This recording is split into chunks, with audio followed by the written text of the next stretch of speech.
Hello everyone, welcome back to the channel. As per normal, I'm gonna get right into it.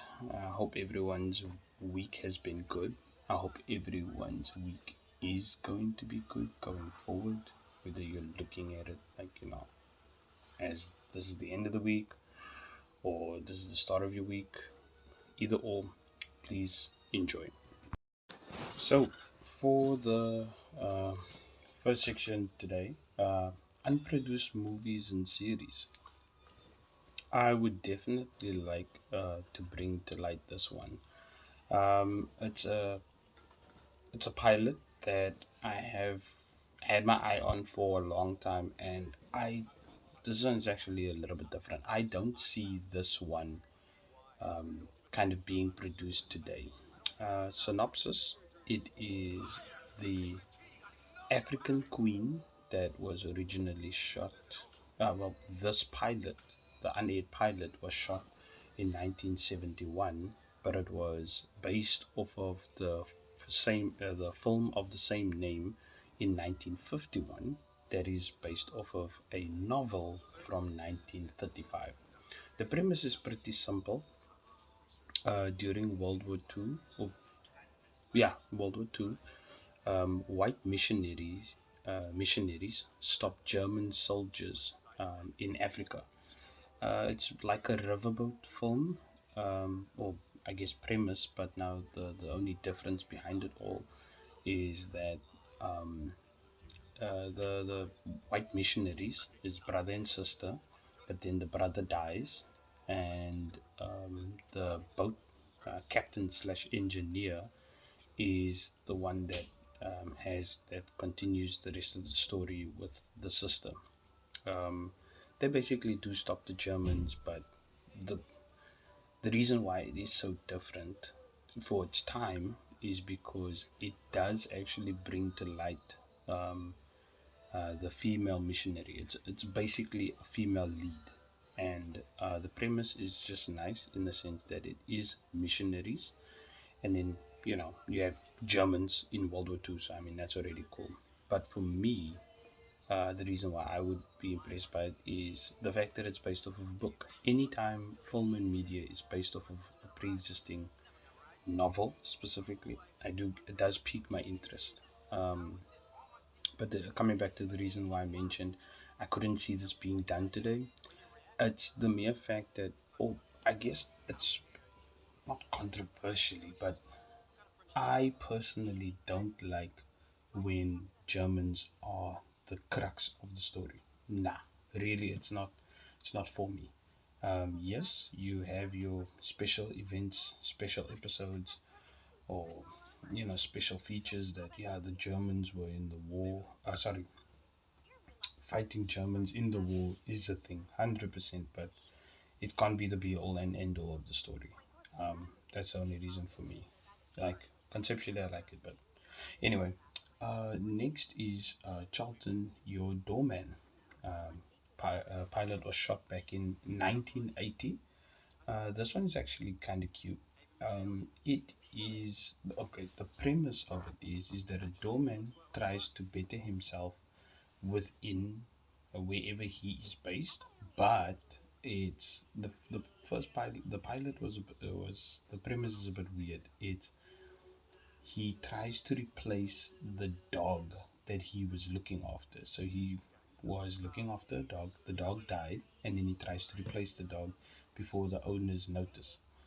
That doesn't go over so well, and I can only imagine what a first season would have looked like. Easter eggs and things like that would have come back up again by the end of the episode, like the dog, maybe his boss's kid, something, he tries to do better and all of that, and then there's a problem by the end of the episode. So for all of that, it would have been actually funny to see, but yeah, would have been a cool series. The last one, haven't done this in a while. It's a animated cartoon, the Battle Toads of 1992. The premise was three high schoolers transform into toads to protect a professor and a princess. pretty cool. Sounds a lot like Teenage Mutant Ninja Turtles, and that's actually why it didn't trend at the time, because of the success of the Teenage Mutant Ninja Turtles. But also another reason why it kind of didn't go that far is because, aside from marketing, it's most probably because at the time they were very open about it being based off of a game. So maybe not that many people were interested in it at the time, which is weird, but okay. Yeah, so for again, if you have any mentions, any failed pilots, any books that anybody would like adapted, please feel free. Games that would you'd like to see adapted, please make sure to list them in the comments. Us, as it stands, for this week's trending media that I saw, it's a little funny. Well, I mean, hopefully it's obviously funny for everyone. But the first thing that I noticed on Twitter was, sorry, not Twitter, on TikTok, very funny. It's I came across a so the trend, not a trend, that was whatever that was supposed to be. That sentence, what it was supposed to be. Can you guys do me a favor? Just highlight that and delete it because that was nonsense. I don't know what my brain was doing. Anyway, um, the video that I'm talking about was a mom listening to somebody else complain about how parents were the original creators of rage baiting. So the video itself isn't that complicated. Somebody speaking, and then they are listing things that basically anybody would complain about. And my question to those of us here in the room right now is, has there ever been, it's not has there ever been, there's been many examples. I just mean, what is the thing that your parents have like mentioned to you that have really gotten you riled up when you weren't originally angry, like you weren't invested in any way? For me, the one thing that, like, this is more close to being an adult, but still, it's, hey, can you help us with A, B, and C? And I'll be like, okay, cool, no problem. And then literally by the end of the month, when I'm kind of short, but again, it's just fine. I'm just a little bit short. I'm not dying from anything. Then my parents would be the ones that'll be like, hey, like, are you good? And I'd be like, nah, I'm a little short, but okay. And then they would use that opportunity to be like, oh, you should spend your money wiser. I'm like, so I'm supposed to not crash out, is what you're saying. Like at that moment, I'm not supposed to crash out. Fair, fair, fair, fair. Saw a very funny post. It's not a funny post, but basically, a prisoner escapes from a Swedish prison because he had a toothache. Man literally decided he's going to rather take his chances with an escape charge than sit another day with that toothache, which is very funny. And then I have a Twitter thread that I came across that was very funny. It is, what is the dumbest thing you believed as a child? I'm just going to read off a few.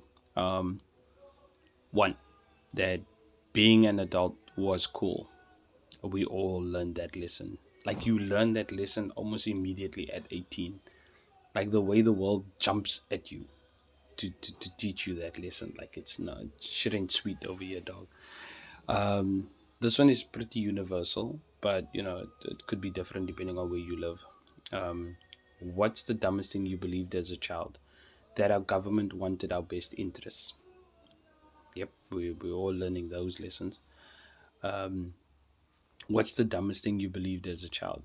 If I swallow an apple seed, it would grow into a tree in my stomach that would come out of my butt. Yeah, I'm sure there's dozens of examples like that. What's the dumbest thing you believed as a child? I used to believe that airplanes were built by killing whales and taking all their organs out to fill them with equipments and seats and stuff. I can actually relate to that. I can't remember one right now, but I'm pretty sure I thought cars were the same thing, but like with rhinos. You know what I mean? Just like something random like that. Before you understand how they work. What's the dumbest thing you believed as a child? Um, that that this sounds funny. That there were little people in the radio making all the music. It's pretty cute. I'm pretty sure everyone thought that. Like that, I'm not judging, and I'm not saying that everyone is stupid, but if you're a child understanding that the noise in the car or the noise in the room is coming out of the box, the first thing that you think is that it is a like it's that there are people in there. That's just like cognitive like operations. You know what I mean? Like you understand the noise is coming from inside the box or whatever, or maybe you understand that it is in from the box, and just maybe taking it a step further, you'll think it's coming from inside the box. But yeah, I digress. What's the dumbest thing you believed as a child? That if you give love, you will get it back. Now listen to me. I need you to understand. That hurt. Okay, period. That hurt. That hurt. Because I was like, yeah, we all know where that's coming from. Um, what's the dumbest thing you believed as a child? Uh, if I step in quicksand, I was as good as dead. Or if I sat close to the TV, I would go blind. Those are two-piece combo. I'm sure everyone got taught that, but you get taught that. Like, you know what I mean? Like that. Those are both from yourself because of exposure and also from other people. You know what I mean? You see somebody go down in quicksand, you don't see them come out that episode or whatever. And obviously, sometimes parents will tell you you're gonna go blind if you sit in front of the TV. I mean, that is still technically not wrong. Your eyes will hurt, and overexposure of that it is true. But the problem is like specifically one time sitting in front of the TV. That was the assumption. Like you get two chances in life. Like you sat in front of the TV right now, and your parent sees you doing it, and then the next time they like to stop. The next time they say something like, "You're gonna go blind if you do it. You're gonna go blind if you sit there again." Something like that, which is fair. It's fair. They were just trying to be careful. Um, what's the dumbest thing you believed as a child? That okay. So this person said that when I was little, like 4 5, I was terrified of the toilet flushing, and I would run out of the bathroom after flushing, thinking that it was going to eat me. My mom told me that, and I was traumatized. Fair, fair. It is a unique one, but I guess we can see where it comes from. What's the dumbest thing you believed as a child? That wow, this one. That you'd go blind if you sleep with wet hair, with your hair all wet. I was like, wow, okay. So people grew up differently. I couldn't imagine. Okay, I didn't grow up with long hair in the first place, so there wasn't such a thing as like wet hair in the first place for me. But okay, I get it. I get it. What's the dumbest thing you believed growing up? As what? No, no, no. What's the dumbest thing you believed as a child? That growing up and being an adult meant I'd have freedom. Boy, was I wrong. Again, the adulting. What's the dumbest thing you believed as a child? I thought that real people died in movies and they just got them from jails. Crazy work. That one.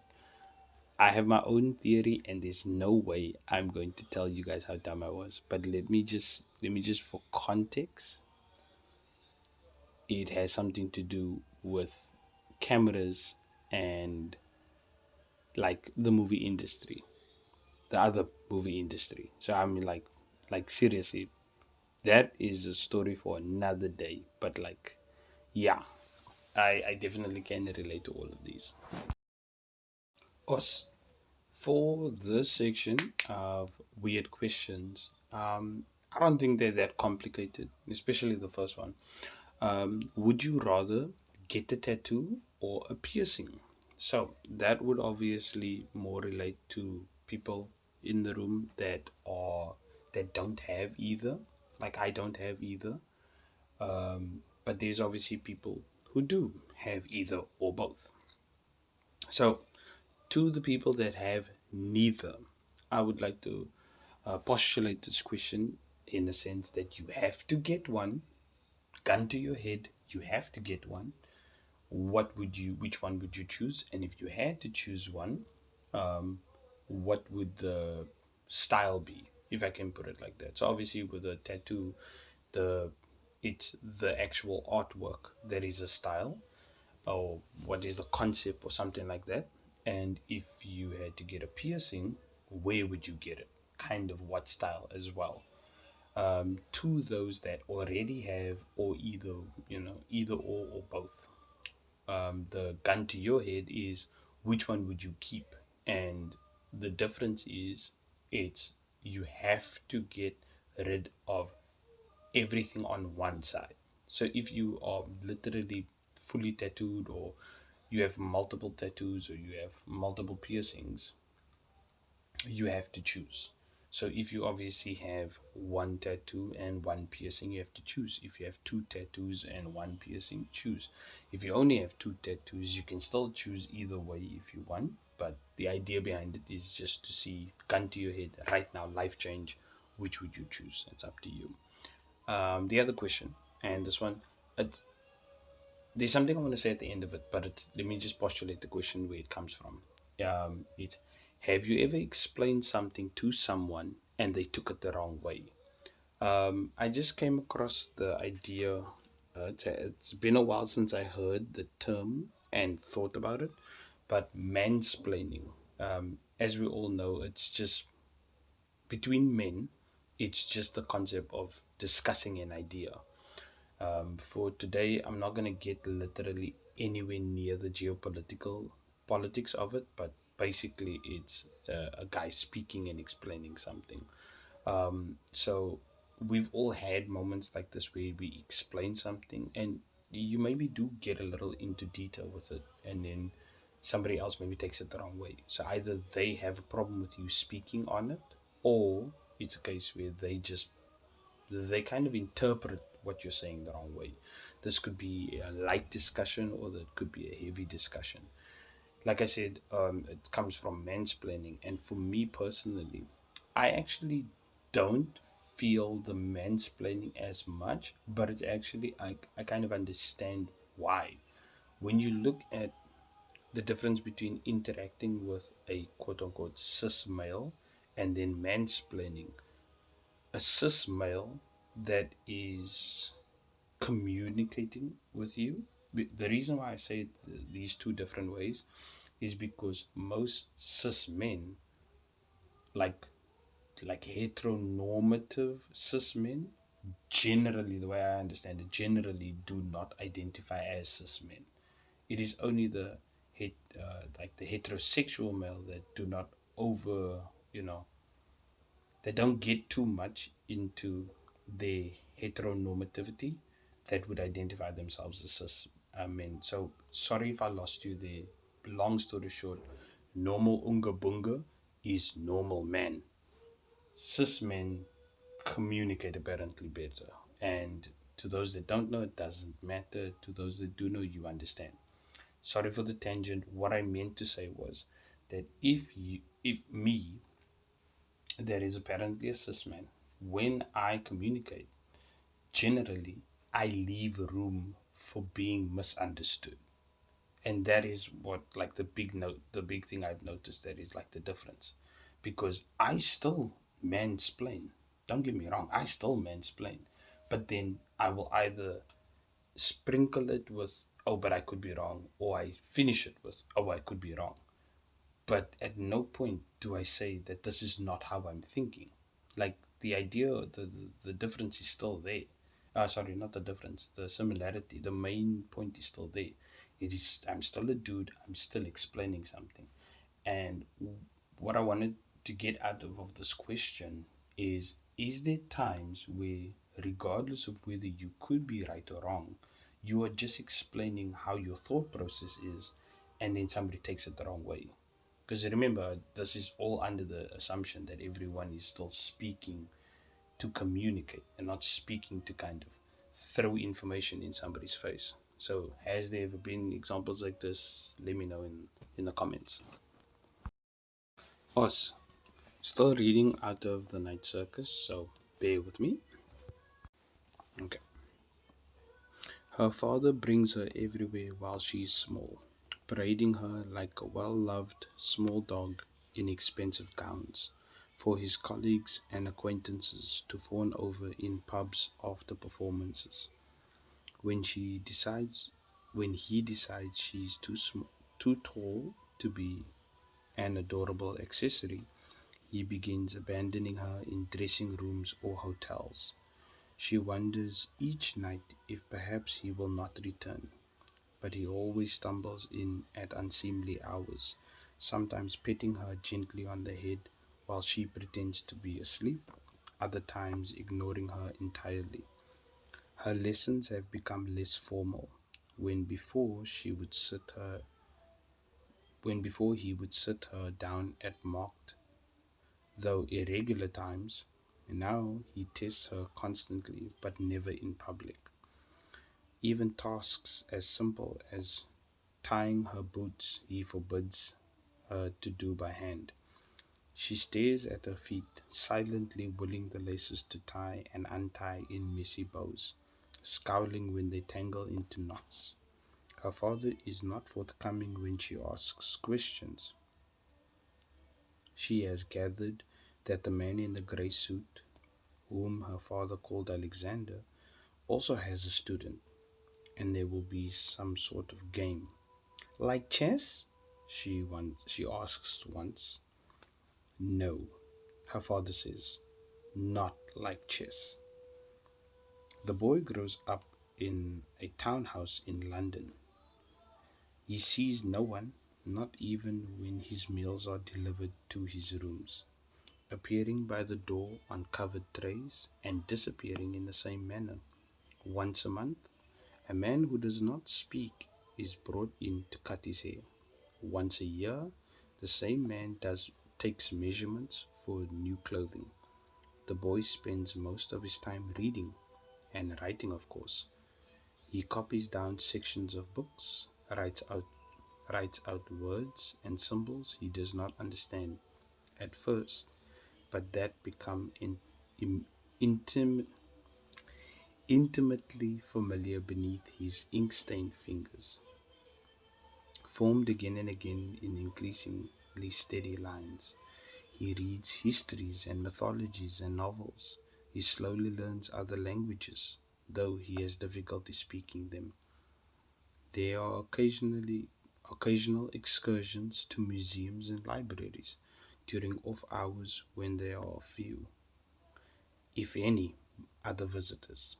The boy adores these trips, both of the contents of the buildings and the deviation from his set routine, but they are rare, and he is never permitted to leave the house unescorted. The man in the grey suit visits him in his rooms every day, most often accompanied by a new pile of books, spending exactly 1 hour lecturing about things the boy is unsure he will ever truly understand. Yeah, it's from page 24 into, I guess, on my side, on my for my book, page 24 to 25. Okay, so for nightmare creatures this week, it's a funny one. Um, the first one being Gemsbok or Gemsbok. It's definitely Gemsbok. But yeah, it's a unicorn antelope from South Africa. This one has a lot of lore to it. But back a day, obviously, it was weird for Dutch settlers to see an antelope because obviously this isn't what you would get anywhere near Europe. But its uniqueness, I don't think, is that much of a specialty. But when it comes to the law around it, it has quite a bit of law. It is either been used in law as a protector against wild dogs. It's been used in marriage rights. It's got a few. It's got a bit of a law, and I like that. The next one is a very big name. It is the Leviathan. Literally, there's almost too much law on it, and you guys know I don't like delving too deeply into it. I just like to give the crux of it. It's basically a giant serpent from obviously the Bible. So this has a lot of biblical references to it, but it also is based off of a Canaanite creature that is basically designed the same way. And to an extent, I do like the Leviathan significance across the board, but the ones that come directly after it, whether you're looking at like the Kraken or the Loch Ness monster, they have not as much popularity. But then the big difference is they are kind of locked into their physical descriptions. You know what I mean? Like the Kraken is undeniably an octopus. You know what I mean? Like there's not. You can describe it different ways, and you can say its size is a bit different, but it is undeniably, an octopus. The Leviathan, if you want to kind of simplify it, you can say snake, or water snake, or an eel, or something like that. But yeah, no, the law clearly makes a very huge distinction between normal, like snake or whatever. But yeah, I just like those two, especially if you just look at them in terms of power scaling. Power scaling is such a weird way to throw in, but apologies. I just meant a Gemsbok. For all intents and purposes, it's just a creature, and its significance is a little wider. Whereas the Leviathan is a giant creature, but its significance is very limited again. You know what I mean? It's nice. Awesome.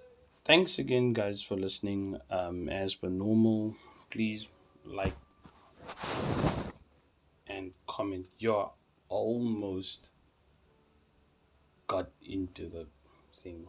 Anyway, thank you very much. Comment, share, like. Please, no need to subscribe. Do the things as per normal. Please feel free to come back again next week, and hopefully we'll see each other. Bye.